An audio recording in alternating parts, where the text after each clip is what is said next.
This show is a Hopful Media podcast production.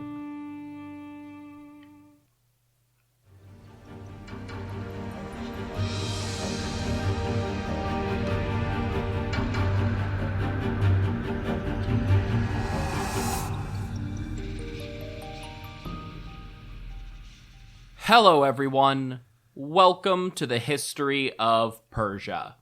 This is episode 140, Meet the Neighbors Who Resisted. Last time, we finished off the reign of King Seleucus I Nicator, Seleucus the Victor, and how he nearly reunited the bulk of Alexander the Great's empire. Seleucus spent the 280s mopping up in Anatolia. He defeated and captured Demetrius Poliorcetes, who died in captivity. He faced Lysimachus on the battlefield and killed the king in Thrace. Through a series of succession crises, the Antipatrid dynasty was wiped out, and Lysimachus also delivered Macedon into Seleucid hands. But only for a moment, before Ptolemy Keranos betrayed and murdered Seleucus shortly after they returned to Europe. Many of the Diadochoi dynasties were just wiped out. Of those that remained, 2 were Ptolemies, and most of the rest was Seleucid. Antigonus Gonatas was still out there, as was Pyrrhus of Epirus, but we're going to save that for next time. Today, we are talking about the other Diadochoi. Those kings who didn't come from Macedon with Alexander the Great. These are the kings and kingdoms who were just as much direct successors to the Achaemenids as they were to Alexander. These are the various states and political powers that rose out of the ashes of ancient Persia, without submitting directly or consistently to Macedonian rule. In most cases, we know very little about these minor powers in the early Hellenistic period. Some of them will rise to greater prominence over time. Others will collapse before the Greek-dominated historical record could get to them. At least one will remain important as an independent state just outside the bounds of recorded history for centuries to come. Let's start in the northeast with the Dahai. This was a group of Saka, or at least partially Saka, who were nomads living in the steppe around the eastern Caspian and Aral seas. They have also been with us in some capacity since at least Xerxes I some 300 years ago in terms of narrative.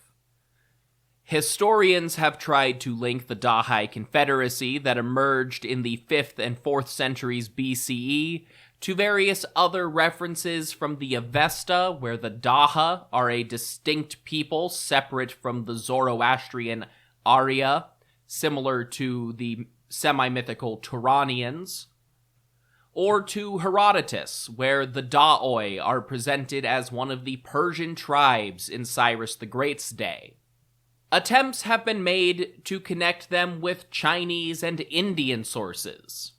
They have been linked to basically every Saka group ever referenced by name in the Central Steppe. And the simple reality to all of these connections is that historians are just speculating. There are a number of old Iranian words with a Da stem that could be the root for Dahai, and each one presents its own possibilities. Not to mention the wide range of other language families that could have lent the Dahai their name, ranging from Slavic to Uralic to Turkic. By the turn of the 3rd century BCE, we know that the Dahai were a dominant force in the Caspian-Aral basin. But by the time we can say that with certainty, the powerful steppe confederacy was either fracturing or spreading further than its leaders could actually exert control. Around our current point in the narrative, the Roman geographer Strabo suggests that at least 3 tribes from the Dahae began spreading into the Seleucid upper satrapies. 2 groups, called the Xanthioi and the Pisauroi, spread far to the east, raiding through Margiana and Aria in search of new lands to graze their livestock and exact tribute. These actually may have been the steppe invaders that co-king Antiochus fought in episode 137 during his time in Bactria. Another Dahae tribe, the Parni, also called Sparni or Operni, further south through the Kopet Dag Mountains and into Seleucid Hyrcania, eventually taking up residence along the river Ochus. Though Antiochus may have exacted some tribute from his military campaigns against these invaders, the Dahae and their wayward tribes were no longer vassals to any settled society as Xerxes claimed 300 years earlier. Instead, they were a separate layer of society that existed alongside the Seleucids, exacting tribute and tolls or just committing banditry from travelers and isolated settlements in the sparsely inhabited fringes of the steppe. Much of the Dahae's territory actually seems to have overlapped with another of today's successor states, Chorasmia. It's not actually clear whether Chorasmia, also known as Khwarezm, became an independent kingdom. This was a state, formerly an Achaemenid satrapy, in the fertile plains of the Oxus River Delta, south of the Aral Sea. The Chorasmians appeared as subjects of Darius the Great in the very first Achaemenid territory list and reappear in every subsequent version down to Artaxerxes II. But even as bits of information pop in and out of history from their much more distant neighbors in places like Bactria and Aria, Chorasmia is barely mentioned in any classical or Persian source. We know from geographic and personal names that they used some sort of Iranian language, and archaeology has shown that the oases and river delta region were organized around a centralized and heavily military state. We even know that they likely kept written records, a monarchy, and a mint, as Aramaic writing appears on their coinage, but no detailed sources have survived. Instead, we turn to the extensive archaeology carried out in modern Kazakhstan and Uzbekistan by Soviet scholars in the 20th century for more information. From that, we can make some inferences. Achaemenid influence is obvious enough in their art and architecture, with many structures and containers similar to those seen at Persepolis. They also appear to have remained plugged into the ongoing cultural developments of the wider Iranian world, with enclosed temples similar to those found in southern Iran, appearing at roughly the same time in the late Achaemenid and early Hellenistic periods. The Chorasmians, like most Iranians of the time, practiced a form of Zoroastrianism, evident from their burial practices, with skeletonized remains either buried in clay pots for the lower classes, or entombed in more opulent ossuary pits. These same archaeological expeditions found evidence of massive fortifications at most late Achaemenid and early Hellenistic Chorasmian sites, along with the remains of scaled armor and iron weapons. By the end of the 5th century, Chorasmia already looks like it was largely independent of Achaemenid rule, and this is sometimes portrayed in the context of the Great Satrap's revolt against Artaxerxes II, but I think that is misleading. Chorasmia's independence would have come at roughly the same time that the Dahai became a more imposing presence in the surrounding deserts and grasslands.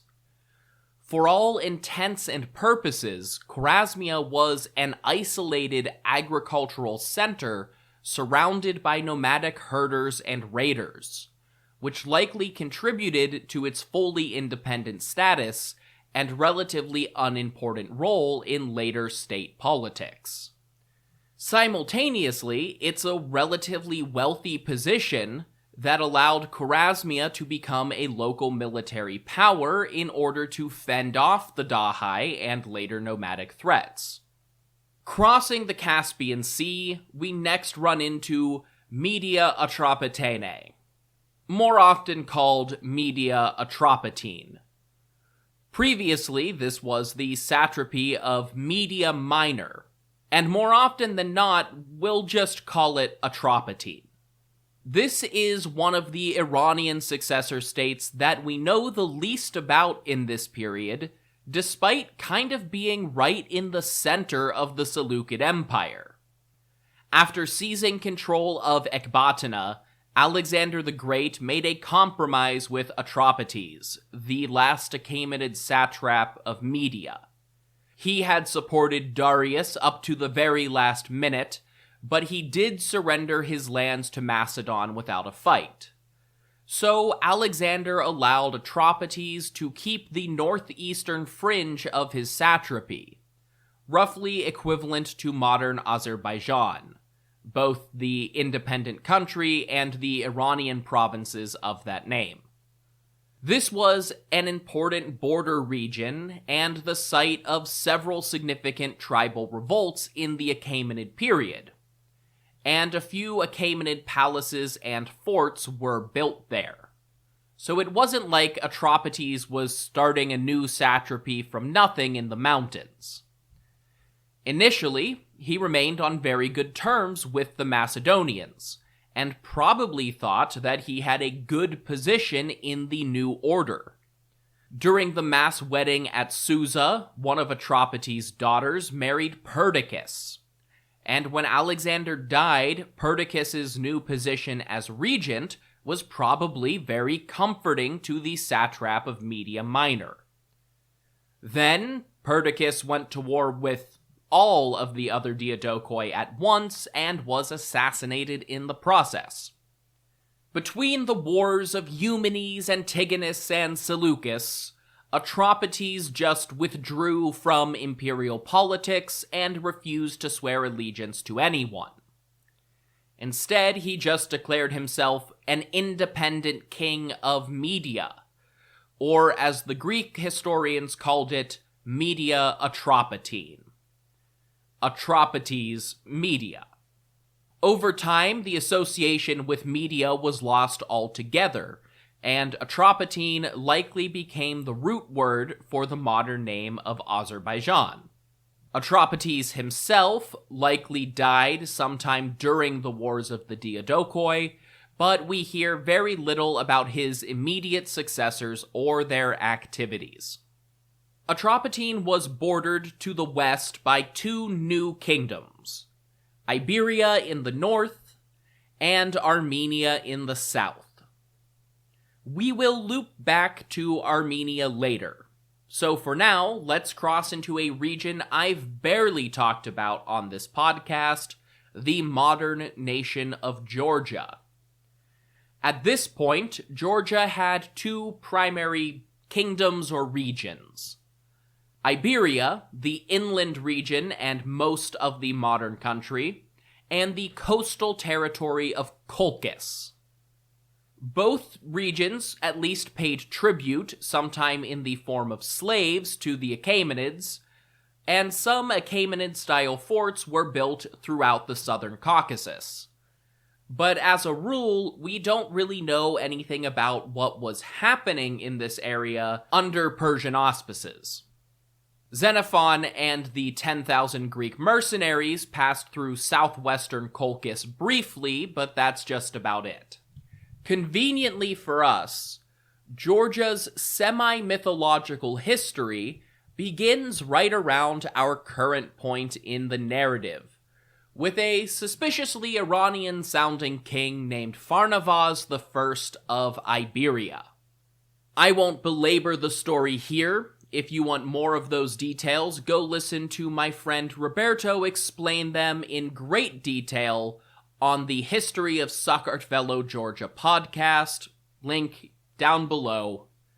Suffice to say, Georgian history was only really recorded thoroughly much later, after Christianization, and the line between history, local legend, and Bible stories is extraordinarily blurred. According to Georgian tradition, Pharnavaz did have some sort of connection to the late Achaemenids, as the son of a Persian noblewoman from Gabai, the Achaemenid palace complex near modern Isfahan, where Eumenes was eventually defeated. This was likely as some sort of marriage pact between his father and one of the later Achaemenid kings. The Georgian chronicles describe Iberia at this time as Aryan Kartli, further suggesting late Achaemenid oversight, and the last descendant of the major Persian governors or vassal kings in the area was supposedly a ruler named Azan. According to the same tradition, Alexander the Great ordered Azan to worship 5 celestial gods representing the sun, moon, and stars, as well as an invisible creator deity. If you just swap Alexander out for a less impressive-sounding Artaxerxes, that sure sounds like there was some sort of conversion to Zoroastrianism underway, which would make sense. This can also be seen as a mythological explanation for why Georgian culture and myth is so different from many of their neighbors. Because Azan is ultimately defeated. Regardless, Azan is presented as a corrupt and cruel despot, prompting Pharnavaz into a revolt sometime around the turn of the 3rd century. He allied with a ruler named Kuji from the neighboring kingdom of Colchis on the eastern coast of the Black Sea, and together they fought a war to oust Azan and place Pharnavaz I on the Iberian throne. According to the Georgian chronicles, Kuji's sister married Pharnavaz, and their 2 kingdoms were made into one.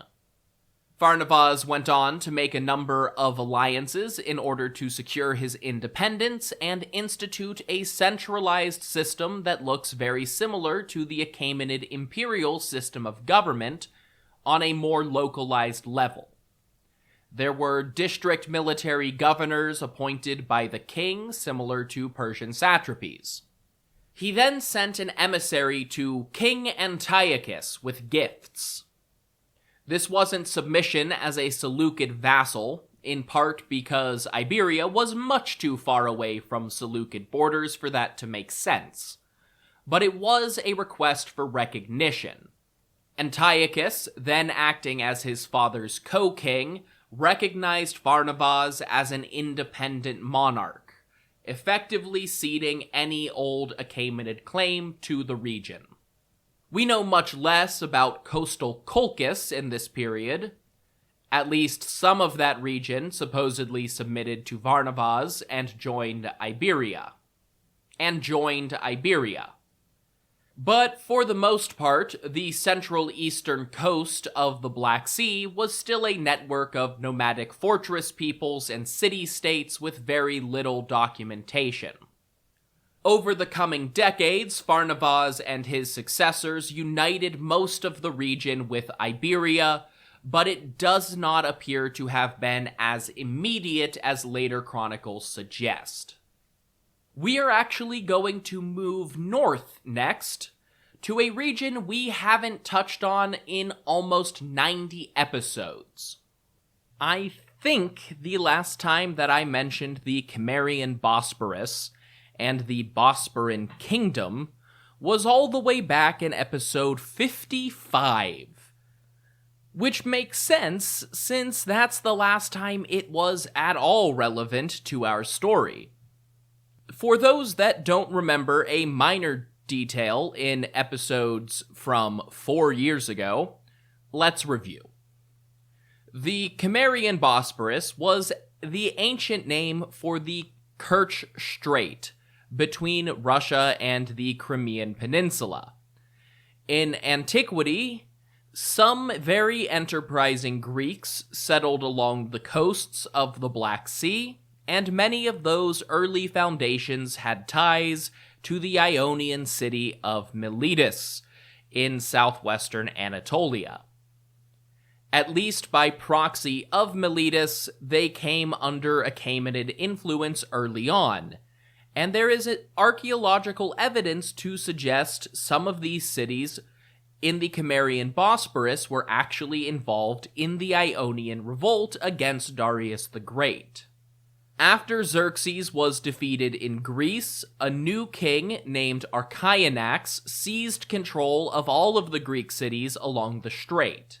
That's really the last time they were relevant in history of Persia, aside from their grain exports getting held up at the Byzantine Bosporus every time there was a war in Greece.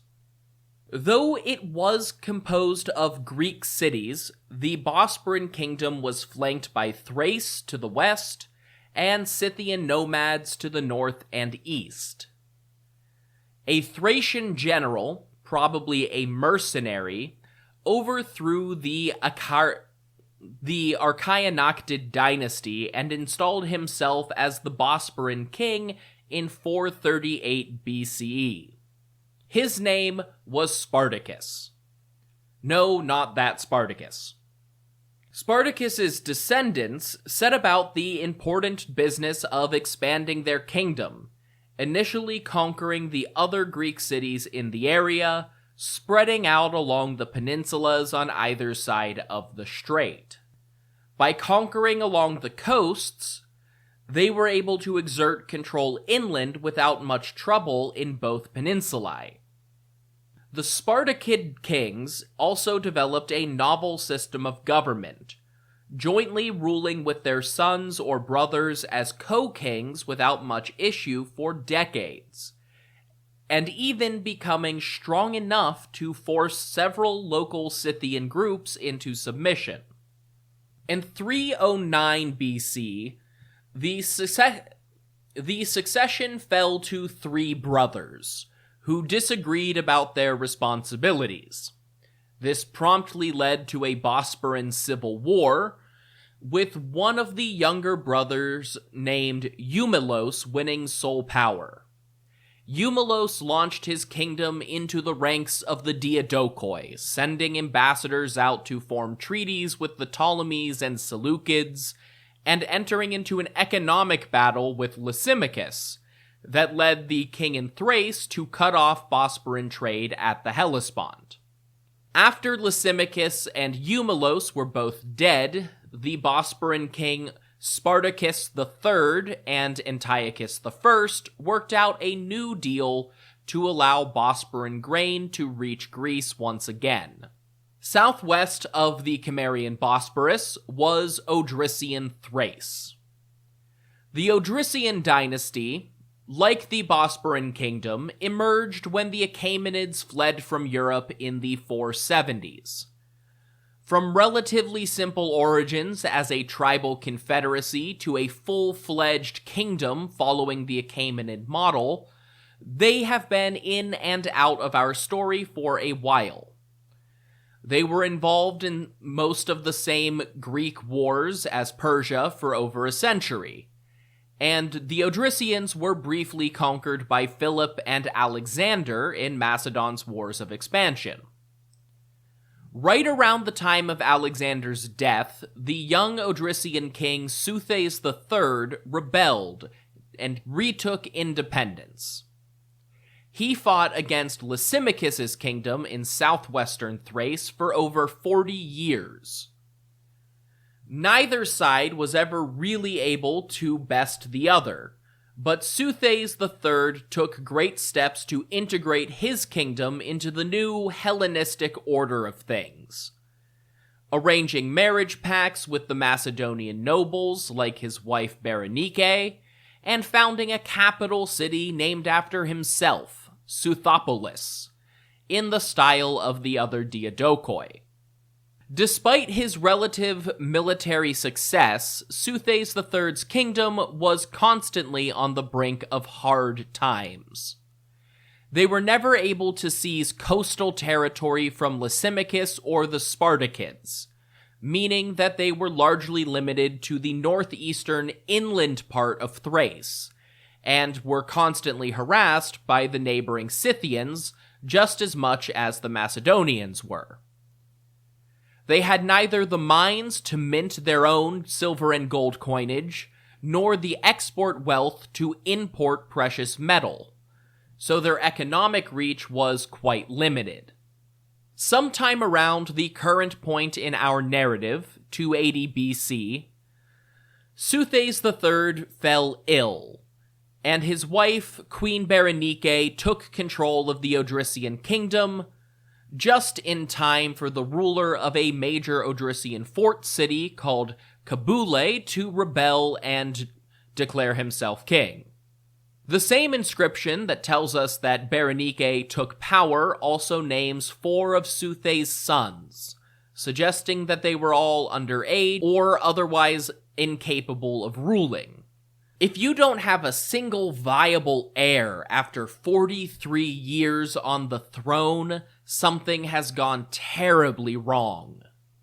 Whether it was disease, bad luck, or constantly fighting with Lysimachus, the Odrysian succession plan was deeply damaged, and a rebellion did not help.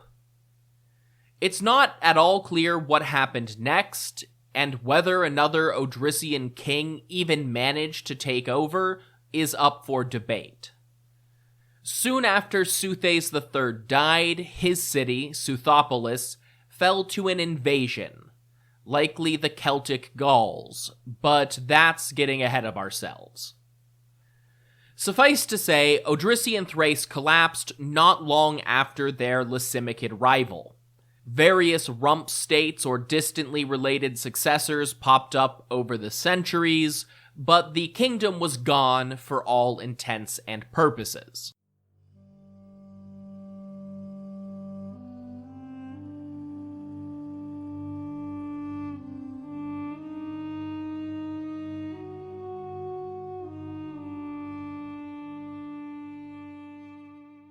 It's a brand new year, so why not add a new language to your personal repertoire? Something you can achieve this year. Personally, one of my goals for this year is to get a very rudimentary understanding of Russian under my belt, at least to learn the basics of the Cyrillic alphabet. It would be really helpful to me with some sources that I have to deal with if I could read the titles. And Rosetta Stone has been the trusted expert for 30 years with millions of users and 25 languages offered, including Russian, German, Arabic, Chinese, Persian, and many others. They focus on fast language acquisition. There's no English translations, so you really learn to speak, listen, and think in your new language. Their speech recognition true accent feature gives feedback on pronunciation, which is always a useful tool when you're getting started, and it's just convenient to be able to take it anytime, anywhere,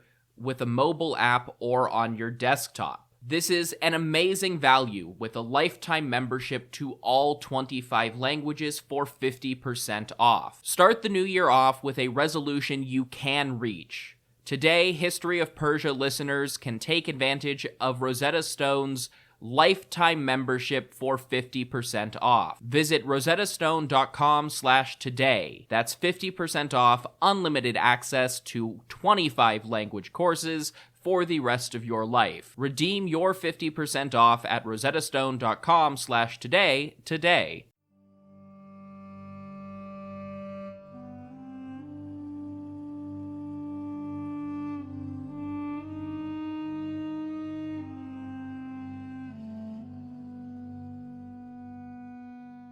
From there, we skip over the rest of Thrace, lately conquered by Seleucus and stolen by Ptolemy Keranos, down to another Bosporus.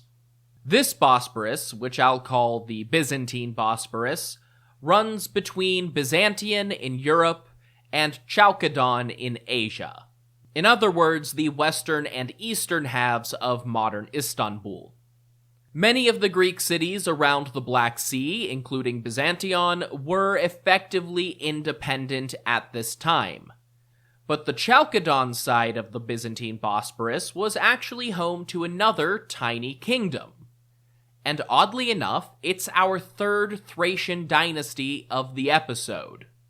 Given that the Bosporus is smaller than some rivers, it's no surprise that Thracians had long since crossed over from Europe to Asia and taken up residence in the area called Bithynia.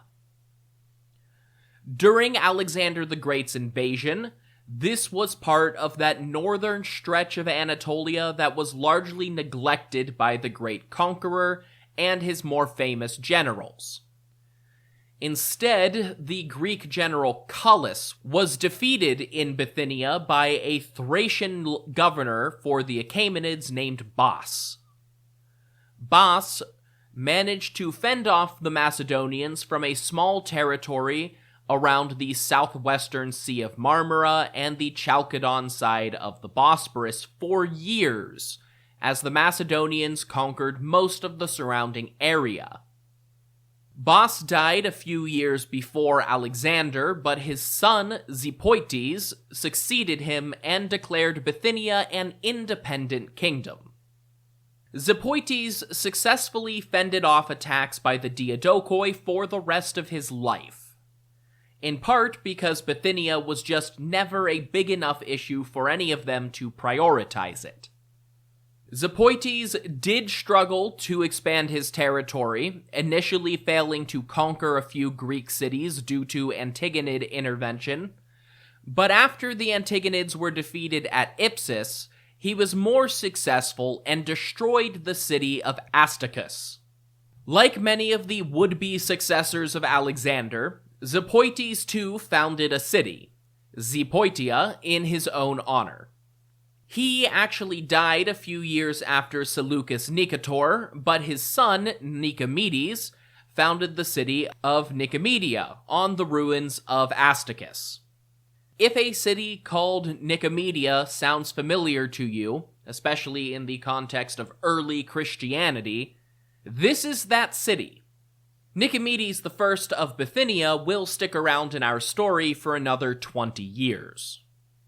East of Bithynia was Paphlagonia, a region that was kind of up in the air at this point. We last saw Paphlagonia when Xenophon and his army were marching through, discovering that the various city-states and local tribes still had great autonomy to defend their homeland and fight one another so long as they paid tribute to the Achaemenids. At this point, that status quo had not really changed.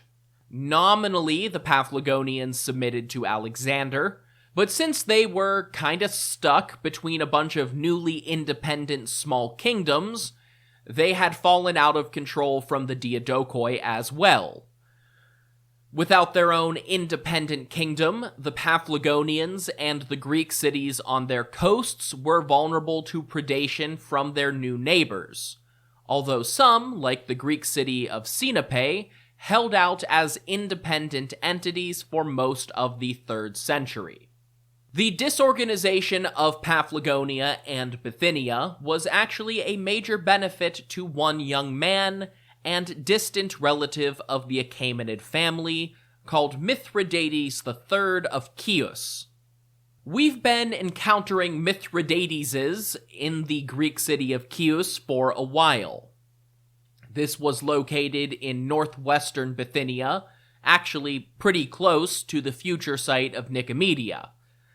Under the Achaemenids, this was part of the satrapy of Hellespontine Phrygia and frequently entrusted to a branch of the Pharnakid family of satraps. Those are the ones who could trace their lineage all the way back to Hystaspes, the father of Darius the Great.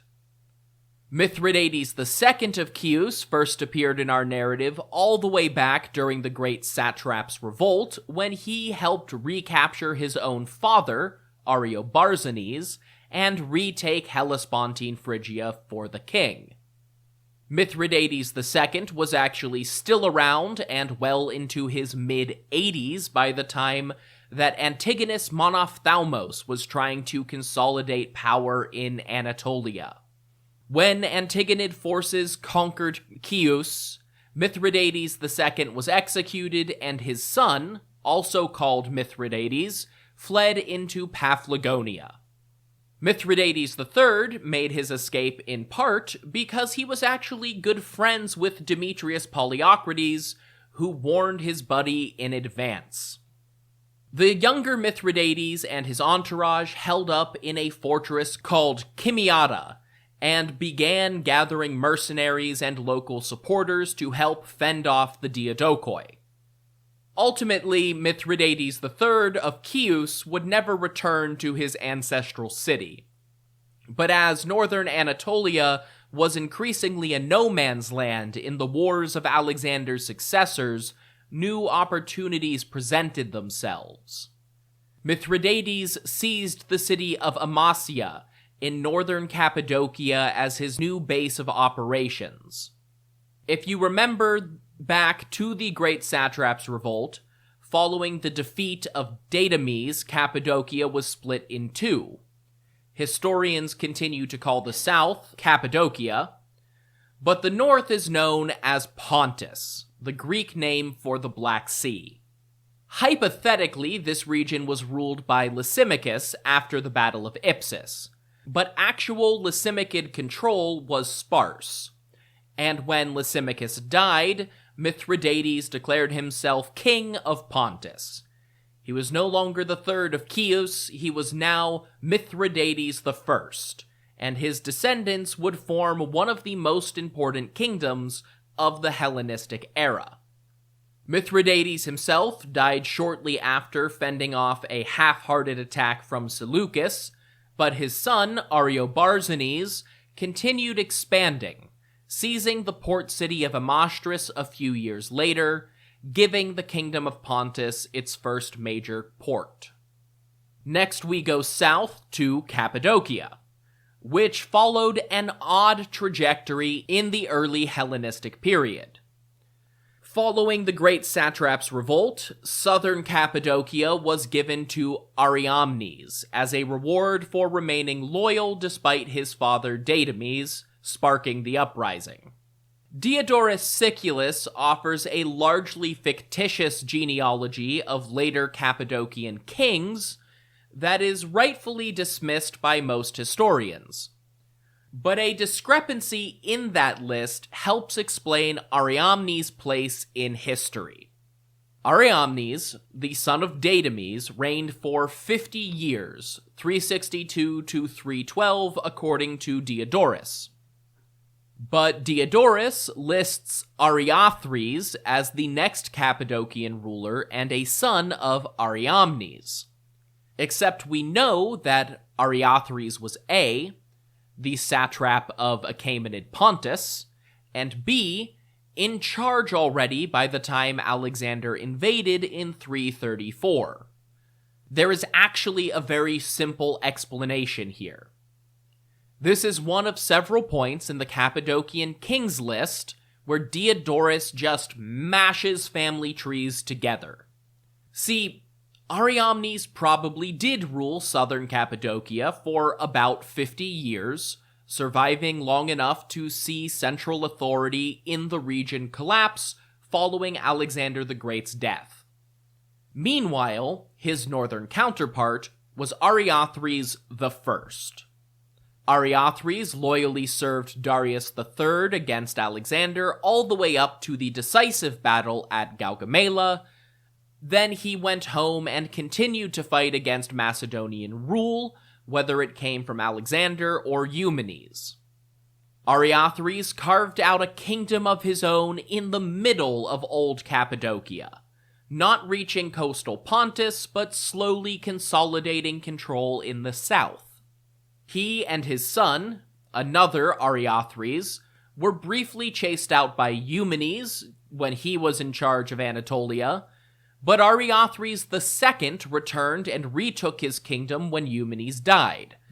Seleucus briefly forced the Cappadocian kingdom to pay tribute, but Ariathres II passed his throne on to a son, this time named Ariamenes, around the time that Seleucus was murdered.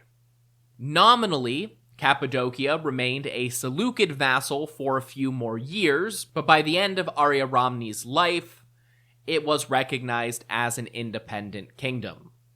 East of Cappadocia and Pontus, we find the young kingdom of Armenia. Armenia and its dynasts are going to be very important to our story going forward, and I have been trying to keep them in the story for a while now. From Darius the Great's coup onward, the satrapy was ruled by the Hydarnids, a family of Persian nobles descended from one of Darius's 6 co-conspirators.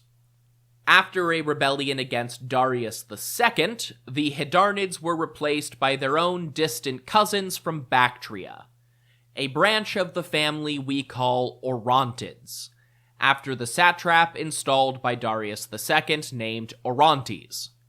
The exact sequence of Persian rulers in Armenia after that is a bit difficult to understand. At some point after Orontes I, the future King of Kings Darius III was briefly given the Armenian satrapy, but when he left to become king, another Orontes was given that office. Based on a genealogy from a later branch of the family, this does seem to be the original Orontes' son. So Orontes II commanded Armenian troops against Alexander the Great in the Battle of Gaugamela. He then fled to Ecbatana with Darius and Atropates before returning to his home and fighting off the Macedonian conquest.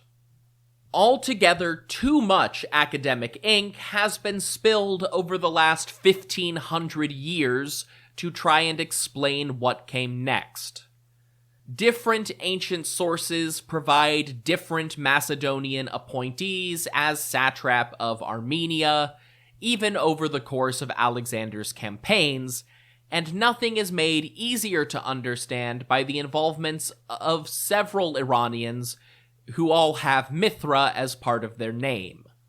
Different accounts suggest that Macedon both succeeded and failed to conquer Armenia during Alexander's lifetime.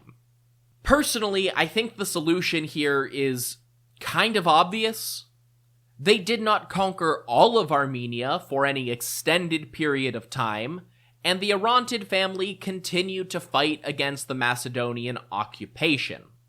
Eventually, Orontes II died and passed the reins to his son. Traditionally, this is identified as Mithrenes, an Iranian commander who went over to Alexander. Different interpretations of a damaged section of the family genealogy can go either way on this. It's equally possible that Mithrenes was confused with Mithraustes, an Armenian co-commander with Orontes II mentioned by Arrian, or an entirely distinct Mithra something-ese, as is often the case in late Achaemenid history. The important thing is that after Eumenes left Armenia during the Second War of the Diadochoi, the province was largely ignored by the other successors, allowing Orontes III, a grandson of Orontes II, to establish himself as an independent king and begin forming separate alliances with the other successor states. We really don't know much about what was actually going on in Armenia under Orontes III, but its internal politics were very complex in the 3rd century. The core area from Lake Van to the Black Sea, and bordering with the other new kingdoms emerging in the Caucasus, is generally what we call Greater Armenia. But something worth understanding is that all of these little kingdoms, especially in Anatolia and the Caucasus, had their own politics with one another. As they come in and out of the history of Persia narrative, there will sometimes be unexplainable shifts in the borders of these little kingdoms. That is because they were fighting each other, not just sitting around and waiting for the bigger empires to make a move. Especially during this early period, when the post-Diadochoi borders were still being decided, they were all competing and fighting over territory. And Armenia rapidly expanded through the former provinces of Cappadocia to seize control of the regions of Sophene and Commagene. Whether that happened under Orontes III or his son Samis is hard to tell, but these regions were sort of part of Armenia and sort of their own thing, possibly used as regions for younger members of the Orontid family to rule as vassal kings and avoid conflict with their fathers or brothers. So Sophene, Commagene, and a number of other Armenian border regions are not independent yet, but they are semi-autonomous. Just because all of those names will mean something to some listeners, keep that detail in mind for the time being. Finally, we turn to the south, and to a corner of the empire where we really haven't spent much time.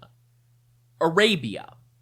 Trying to follow Arab history prior to Islam can be a nightmare, because we are often reliant on later Muslim scholars who try to flatten out their own people's histories into a more understandable and religiously orthodox narrative, or Greek and Roman historians who also tried to flatten the narrative and just didn't have a great understanding of Arab politics or culture to begin with. I am also going to do a little bit of that because it's hard to avoid at this point, and we are just summarizing today. First thing to understand.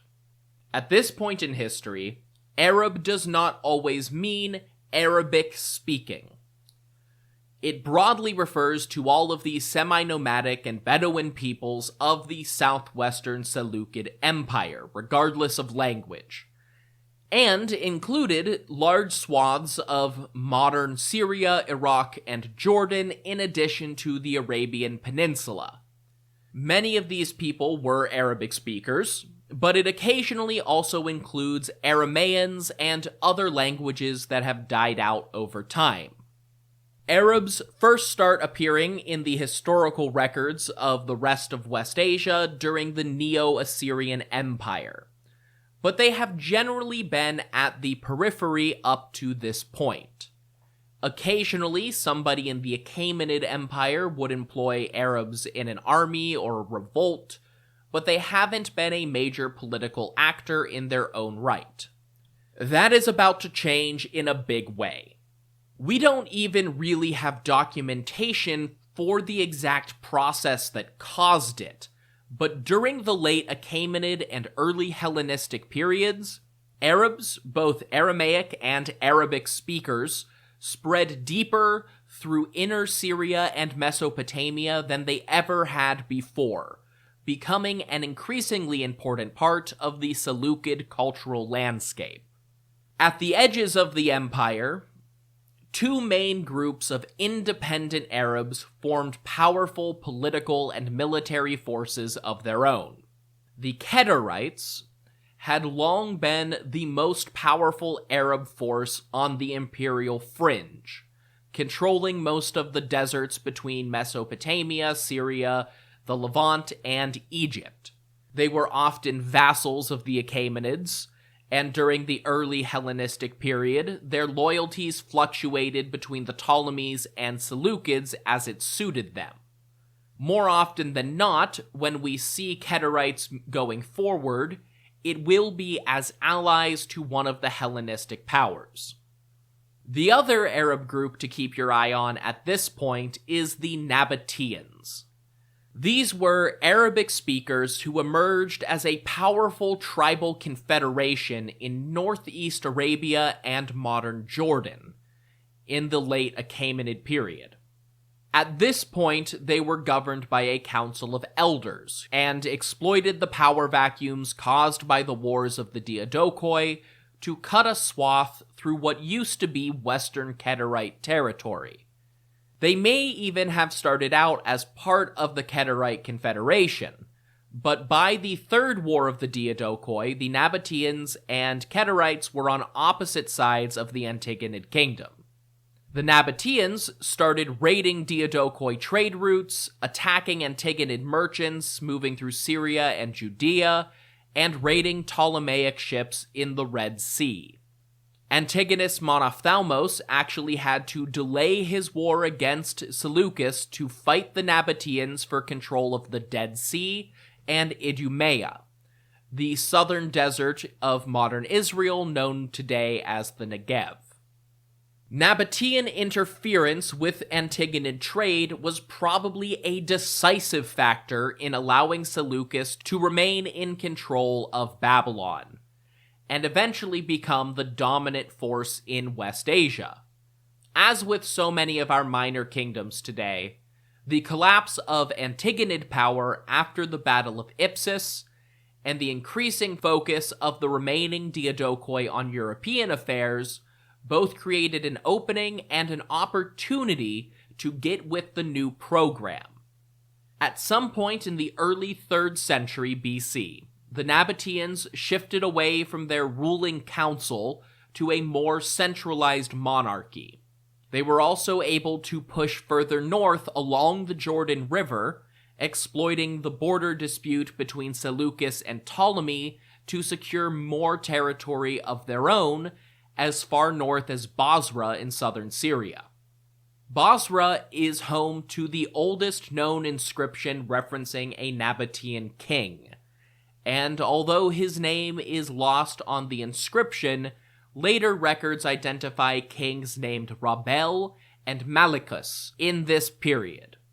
Which came first, or if there is a yet unknown Nabataean king before either of them, is anyone's guess. But around the time of Antiochus I, he had a growing Arab kingdom on his southwestern border. Though the Nabataeans were more territorial than the Kedarites, neither of these groups were really states in the traditional sense of holding geography and calling it their own. Especially in this early period, they controlled trade routes, not borders, and their territories routinely crossed over with one another. This will eventually lead to some very odd alliances of Arab kingdoms and confederacies with the settled powers to their north. But for now, that wraps up our little survey of the newly independent kingdoms on the Seleucid border. Next time, we resume the regular narrative with King Antiochus I. If you want more information about this podcast, you can go to hopfulmedia.com. That's where you'll find things like my bibliography, episode imagery, and additional resources.